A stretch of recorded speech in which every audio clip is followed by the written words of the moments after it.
Bonjour chers frères et sœurs de l'église de l'île Jésus, nous sommes le jeudi 27 août 2020 et nous sommes arrivés à la capsule numéro 24 dans le cadre de nos méditations quotidiennes sur le livre de l'Ecclésiaste.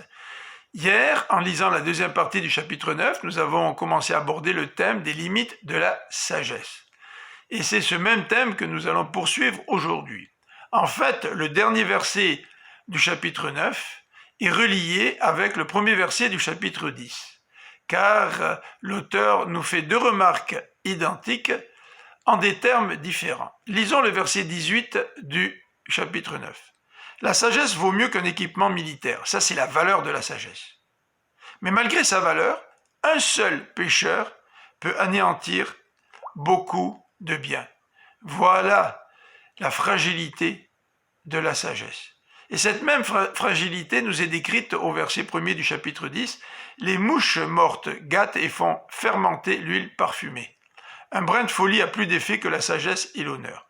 Le parfumeur a probablement élaboré une recette, ou en tout cas a pris grand soin à appliquer sa recette pour pouvoir obtenir cette huile parfumée. Mais quelques mouches qui y tombent et qui meurent vont tout gâcher.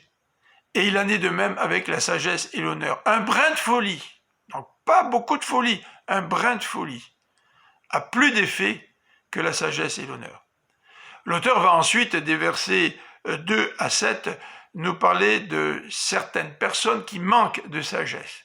Et la sagesse est fragile parce que peu de gens la possèdent. Verset 2.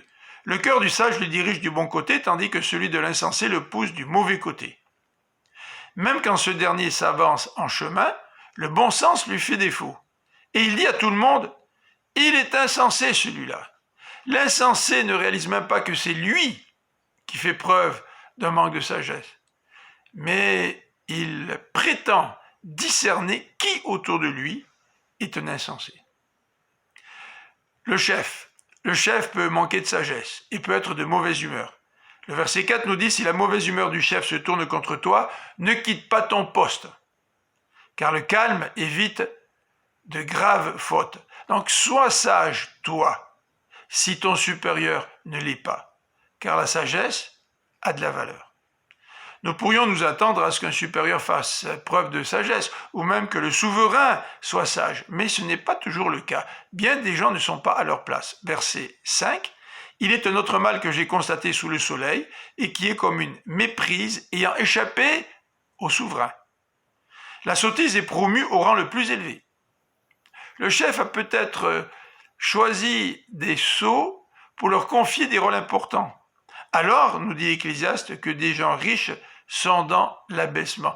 Ces gens riches ont des qualités que le souverain aurait dû discerner, mais par manque de sagesse, il a confié à des sots des postes importants.